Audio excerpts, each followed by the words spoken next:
Meron po tayo langka dito na pwedeng gataan.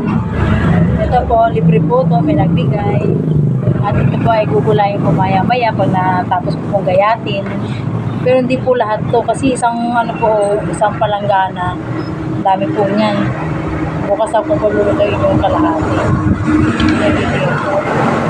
Mamaya punta tayo sa palengke at bibili po tayo ng pansahog na karne.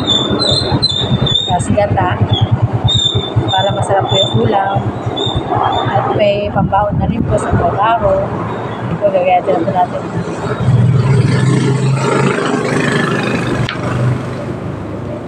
Ito mga idol. Medyo mura po po yan, kaya pwedeng gataan.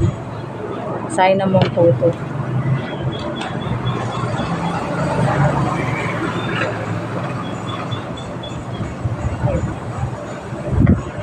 Kaso galing guys,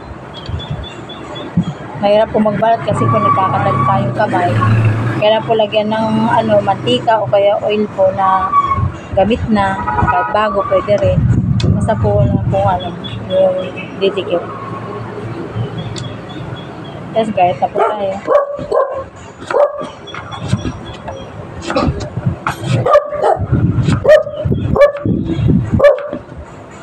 Siya na guys, aso ko po yun. Aga ko dito sa tindahan, si Lucky, tumatahol. Dahil may naririnig po siyang ingay. Ito ba? Okay po.